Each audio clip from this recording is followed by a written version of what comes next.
हम आपको law of chemical combination बता रहे थे, उसमें हमने पहला बताया law of conservation of mass, second हमने बताया आपको लॉ ऑफ डिफिनिट प्रोपोर्शन और लॉ ऑफ कांस्टेंट प्रोपोर्शन। अब आज थर्ड लॉ है लॉ ऑफ मल्टीपल प्रोपोर्शन। तो लॉ ऑफ मल्टीपल प्रोपोर्शन है क्या? ये बहुत सिंपल है, अगर आप समझना चाहेंगे तो सबसे पहले ध्यान दीजिए, इसको देखते किस लॉ को किसने दिया था। This law was proposed by English chemist John Dalton. किसने दिया था? John Dalton. इसको समझने से पहले इसका एग्जांपल समझ लीजिए तो आपको ज्यादा क्लियर हो जाएगा। एग्जांपल क्या है? When hydrogen and oxygen combine then they produce water and hydrogen peroxide. Means देखिए यहाँ पे एक बार क्या हुआ, हाइड्रोजन के 2 एटम ऑक्सीजन के 1 एटम के साथ कंबाइन हुए और किसको फॉर्म किए? वाटर। दूसरी जगह आप देख रहे होंगे केस सेकंड में हाइड्रोजन के 2 एटम ऑक्सीजन के 2 एटम से कंबाइन हुए हैं और किसको फॉर्म किए हैं? Hydrogen peroxide H2O2। तो अगर आप देखना चाहेंगे दोनों केस में, केस फर्स्ट में और केस सेकंड में हाइड्रोजन का मास फिक्स था, यहाँ भी 2 ग्राम और यहाँ भी 2 ग्राम। लेकिन जो ऑक्सीजन है यहाँ पे 1/2 O2 है, इट मींस 2 से 2 कैंसिल होगा, ऑक्सीजन का 1 एटम है और ऑक्सीजन के 1 एटम का मास होता है 16 ग्राम। कितना होता है? 16।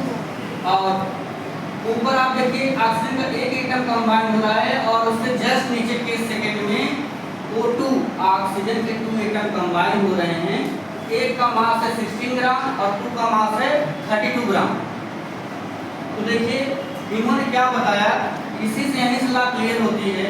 तो व्हेन 2 डिफरेंट एटम कंबाइन, यहाँ भी डिफरेंट एटम है हाइड्रोजन ऑक्सीजन, यहाँ भी डिफरेंट है हाइड्रोजन और ऑक्सीजन। तो when 2 different atom combine and form 2 different type compound, एक जगह H2 बन रहा है, एक जगह H2O2।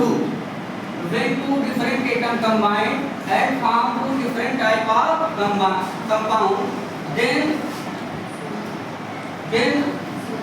such atom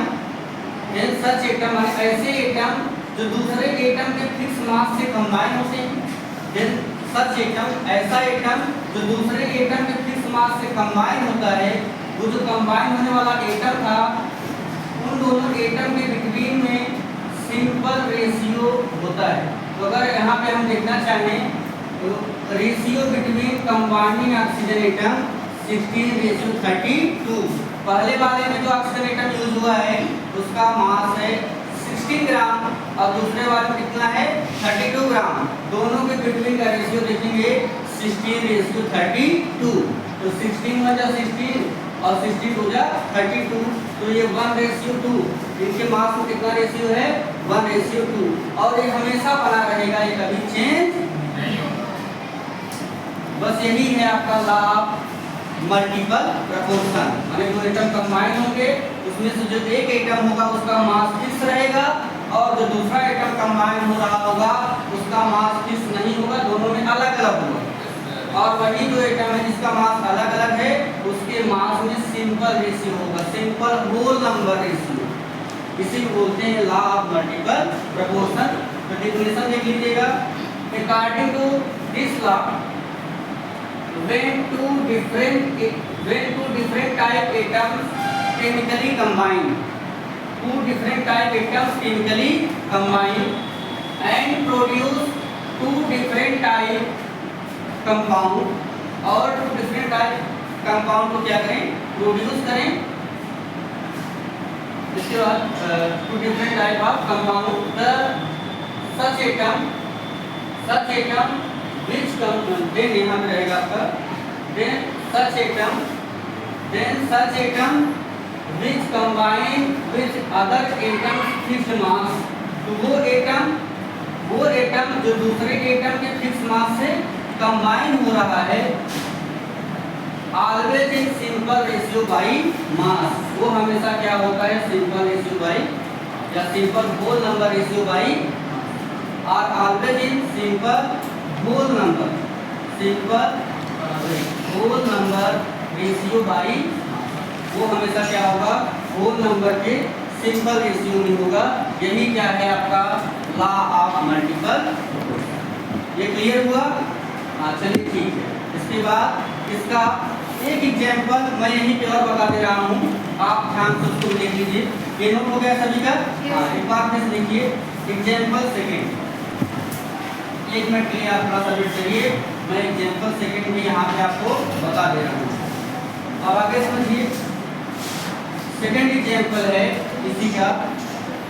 example second, when carbon atom combine with oxygen atom.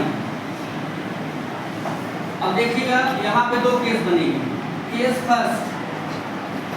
First में क्या होगा, कार्बन जो एटम है उसको हम या बर्न कराएंगे in the presence of oxygen gas. देखिएगा इसको बर्न कराएंगे, यहाँ पे क्या होगा, स्टार्ट में जब बर्न करा रहे हैं तो इसका हो रहा है इनकम्प्लीट कंबस्शन, है ना। कार्बन किस स्टेट में होगा, सॉलिड। ऑक्सीजन किस स्टेट में होगा, गैसियस। ये कौन सा एटम है आपका, कार्बन, और ये कौन सा एटम है आपका, ऑक्सीजन गैस। तो जब इनकम्प्लीट कंबस्शन होगा, जब किसी चीज को आप जलाते हैं पहले धुआं निकलता है और वो काला काला धुआं होता है। तो जो काला काला धुआं निकलता है, ब्लैक कलर का स्मोक प्रोड्यूस होता है, वो होता है कौन सी गैस, कार्बन मोनोऑक्साइड। और ये कार्बन मोनोऑक्साइड सफोकेटिंग गैस, जैसे आप इसमें करते हैं, आप गला घुटने लगता है और खांसी आने लगती है ना। ये कौन सी गैस है, कार्बन मोनोऑक्साइड। देखिए एक जगह क्या हुआ, जब इनकम्प्लीट कंबस्शन हुआ तो क्या फॉर्म हुई, carbon monoxide gas. Second case में देखिएगा, केस सेकंड में अब एक बार जब आप मान लीजिए स्मोक प्रोड्यूस हो तो जलने लगता, और जब तेजी से जलता है तो उससे उतना ब्लैक स्मोक निकलता नहीं। तो आप देखो फिर से क्या होगा, कंप्लीट कंबस्शन, वही C+O2, और जब आपका क्या होगा, कंप्लीट कंबस्शन होगा तो कौन सी गैस रिलीज होगी, कार्बन डाइऑक्साइड। अब थोड़ा समझिएगा, ये कौन सी गैस है, ये आपकी है कार्बन डाइऑक्साइड। एक बात समझिए आप, यहाँ पे जो कार्बन एटम है, सिंगल कार्बन एटम, तो कार्बन का एटॉमिक नंबर कितना होता है, 6, एटॉमिक मास 12। यहाँ एक ही कार्बन है, इसका मास कितना होगा, 12 ग्राम। और यहाँ पे देखिए अगर इसको बैलेंस करना चाहेंगे, कार्बन का सिंगल एटम है रिएक्टेंट में, यहाँ पे सिंगल एटम है बैलेंस। ऑक्सीजन कितने एटम है, 2, और यहाँ कितना है 1, यहाँ भी 1 होना चाहिए। क्या कर देंगे, 1/2 O2, 2 का हाफ 1, 2 से 2 कैंसिल, 1 को बचेगा, 2 से 2 कैंसिल हो जाएगा, 1 को बचेगा ना। और ऑक्सीजन को आप जानते हैं, ऑक्सीजन का एटॉमिक नंबर होता है 8, एटॉमिक मास 16। यहाँ तो केवल ऑक्सीजन का एक एटम है, इसका मास कितना होगा, 16 ग्राम।